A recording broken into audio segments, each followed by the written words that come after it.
उसके बाद इसमें लाल बत्ती वाली गाड़ी आपको मिलती है, घर आपको मिलता है रहने के लिए, सैलरी अच्छी मिलती है, रुतबा आपको मिलता है, नौकर, पुलिस वाले, सेफ्टी, पावर मिलती है। भाई जज की पावर क्या होती है आप सभी देख सकते हो। हेलो माय स्टूडेंट, कैसे हो आप? बढ़िया, सभी मजे में। बिल्कुल अपने इस चैनल से जुड़े हैं अपने कॉमर्स स्टूडेंट, 100% करियर बनेगा, क्योंकि ये चैनल क्रिएट किया गया आप सभी के लिए। आज मैं बात करने वाला हूँ एलएलबी के बाद करियर ऑप्शंस को लेकर।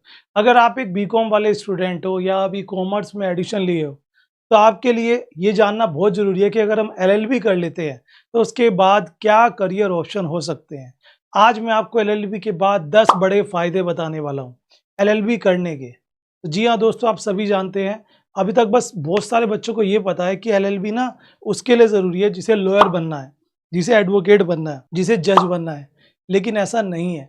आज एलएलबी के बाद एलएलबी एकमात्र ऐसा कोर्स है जिसमें कंपटीशन आज भी नहीं है, आज से 10 साल पहले भी नहीं था और आज से 10 साल के बाद भी नहीं है, क्योंकि हर फील्ड में इसकी ज़रूरत पड़ती है।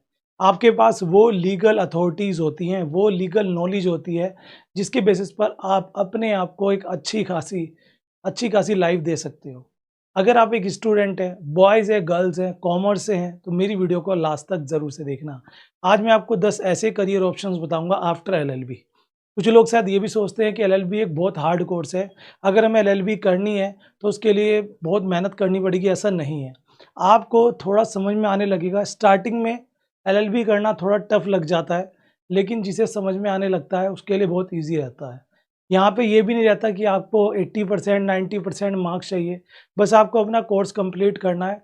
After that you can get these opportunities after LLB. So first of see I would say that is advocate. ये सभी जानते हैं एडवोकेट क्या काम करता है। एडवोकेट होता है किसी भी तरह के आपके कानूनी जो मुद्दे होते हैं उस पर आपको एडवाइस देता है, यहाँ पर किसी भी तरह से। एक होता है लॉयर जो आपके लिए केस लड़ता है। लॉयर और एडवोकेट सुनने में एक जैसा लगता है, लेकिन दोनों अलग अलग हैं, ठीक है ना। लॉयर का काम होता है आपके लिए कोई केस लड़ना कोर्ट में, जिसके लिए उसे लेनी पड़ती है एक पर्टिकुलर रजिस्ट्रेशन कराकर एक मेंबरशिप, जो कि बार काउंसिल्स की होती है। कोर्ट में बैठने का मतलब होता है। एडवोकेट का काम होता है लीगल कोई भी काम है उस पर काम करना। जब हम एलएलबी करते हैं तो हमारे पास कई सारे नीशेज आ जाती हैं। जैसे आप टैक्स से करना चाहते हैं, मैं कॉमर्स वाले बच्चों को कहूँगा आप टैक्स से ही करो, तो आपके लिए सारी अपॉर्चुनिटीज़ क्लियर है। आप जुडिशल से कर सकते हैं, आप मतलब अगर कहीं सिविल से कर सकते हैं, क्रिमिनल से कर सकते हैं, डिफेंस से कर सकते हैं। तो सबसे पहला आ जाता है आपके लिए दैट इज़ एडवोकेट। अगर आप एक एडवोकेट बन जाते हैं तो अपना ऑफिस बना सकते हो, प्रैक्टिस कर सकते हो, लीगल जो भी आपको अथॉरिटीज़ हैं उसका एक अच्छी खासी एडवाइस आप दे सकते हो। आज की डेट में मेरे खुद का एक स्टूडेंट है और वो इस समय एडवोकेट है, काफ़ी पॉपुलर हैं अपने शहर में। और उनका काम ये है, जैसे किसी की प्रॉपर्टीज़ वगैरह होती हैं तो उसकी जो लीगल वर्क होते हैं वो करता है, किसी का कोई कानूनी मुद्दा है उस पर एडवाइस देता है। अपना ऑफिस है, अपनी लाइफ है, मज़े में काट रहे हैं, मज़े में कमा रहे हैं। सेकंड आता है गवर्नमेंट सर्विसेज। आपको पता है कि बहुत सारी ऐसी गवर्नमेंट सर्विसेज हैं जो आप एलएलबी के बाद अप्लाई कर सकते हो। जैसे यूपीएससी का एग्ज़ाम एलएलबी वालों के लिए होता है। जैसे बैंक में एक जॉब होती है एसओ की, स्पेशलाइजेशन ऑफिसर, वो भी एलएलबी वालों के लिए होता है। जैसे बहुत सारी गवर्नमेंट डिपार्टमेंट्स हैं जहाँ पे एलएलबी वालों के लिए वैकेंसीज निकलती है दोस्तों, उसमें केवल आप ही फॉर्म भर सकते हो, कोई और नहीं भर सकता। इसलिए ऐसा नहीं है कि एलएलबी के बाद केवल आप एक एडवोकेट बनोगे। अगर आपका गवर्नमेंट जॉब पाना सपना है तो आप एलएलबी के बाद भी पा सकते हो। आपको बस नज़र रखना है अलग अलग डिपार्टमेंट्स में वैकेंसीज कब निकली है, एग्ज़ाम देना है, and after interview you will get a job. Third आता है लीगल एडवाइज़र। अब लीगल एडवाइज़र दो तरह से बन सकते हो, या तो किसी कंपनी में जॉब कर सकते हो। आज चाहे एक छोटी सी कोई कंपनी बने, चाहे कोई बहुत बड़ी कंपनी हो, चाहे सबको एक लीगल एडवाइज़र की ज़रूरत पड़ती है। यहाँ तक कि बहुत सारे यूट्यूब चैनल, मतलब छोटी छोटी एजेंसीज भी है ना, वो भी अपने लिए लीगल एडवाइज़र रखती हैं। तो यहाँ पे आप किसी के पास जॉब भी कर सकते हो एज ए लीगल एडवाइज़र। किसी भी तरह की लीगल चीज़ों में आप उनको गाइड करोगे, या फिर आप अपना एक प्रैक्टिस करके एक ऑफिस भी खोल सकते हो जहाँ पे आप लोगों को एडवाइस दोगे। उसके लिए एक फ़ीस चार्ज करोगे, जैसे डॉक्टर फीस लेता है ना, ऐसी आप भी फीस ले सकते हो। नेक्स्ट आता है लीगल एडवाइज़र के बाद जुडिशरी। आपको पता है कि एलएलबी करने के बाद पीसीएस का एक एग्ज़ाम होता है स्टेट का, जिसे देने के बाद आप गवर्नमेंट जज बन सकते हो, डिस्ट्रिक्ट जज, जिसकी पावर एक डीएम के बराबर होती है। पता है आपको एक डिस्ट्रिक्ट जज की पावर कितनी होती है? मेरा खुद का फ्रेंड है, मेरे साथ पढ़ाई की है, और वो अब तक जुडिशल की तैयारी कर रहा है। उसका प्री मेन 2 एग्ज़ाम होते हैं, फिर एक इंटरव्यू। पीसीएस में। तो दोनों के बेचारे के कई बार प्री और मेन निकल चुके हैं, कई इंटरव्यू में रह जाता है, लेकिन अब उसने बार काउंसिल की मेंबरशिप लेकर लॉयर बन चुका है वो। अब उसकी कोशिश है कि अगर मैं बन गया तो ठीक है, एक एज तक आप जुडिशरी के एग्ज़ाम दे सकते हो।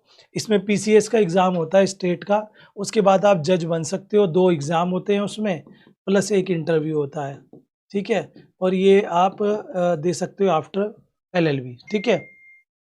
उसके बाद इसमें लाल बत्ती वाली गाड़ी आपको मिलती है, घर आपको मिलता है रहने के लिए, सैलरी अच्छी मिलती है, रुतबा आपको मिलता है, नौकर, पुलिस वाले, सेफ्टी, पावर मिलती है भाई, जज की पावर क्या होती है आप सभी देख सकते हो। टीचिंग, एलएलबी करने के बाद आप टीचिंग में भी आ सकते हो। बहुत सारे ऐसे मैनेजमेंट कॉलेजेस हैं जहाँ पे आपको जॉब मिल जाएगी।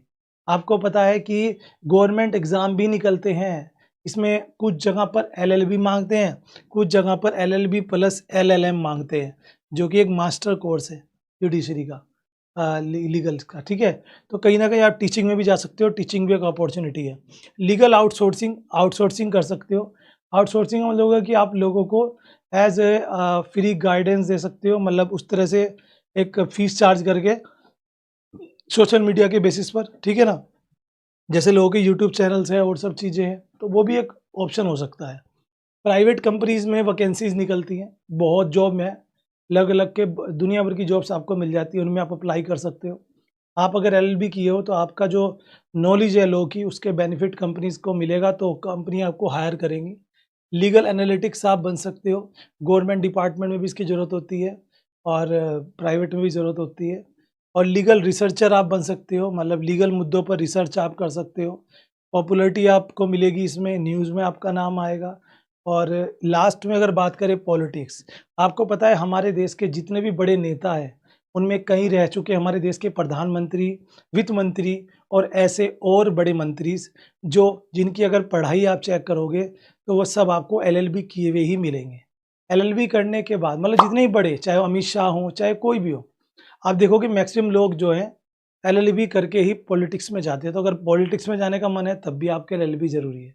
तो ये थी वो 10 अपॉर्च्युनिटीज़, 10 फ़ायदे एलएलबी करने के। तो वो बच्चे जो बीकॉम कर रहे हैं और बीकॉम के बाद थोड़ा कन्फ्यूज़ है what they want to do after BCom, तो मैं आपको कहूँगा अगर आप लाइफ़ में थोड़ा टाइम दे सकते हो, जल्दबाजी नहीं है आपको पैसे कमाने की, या फैमिली प्रेशर नहीं है कि जल्दी से पैसा कमाओ, जल्दी से तुम्हारी शादी करा देंगे, ऐसा कुछ।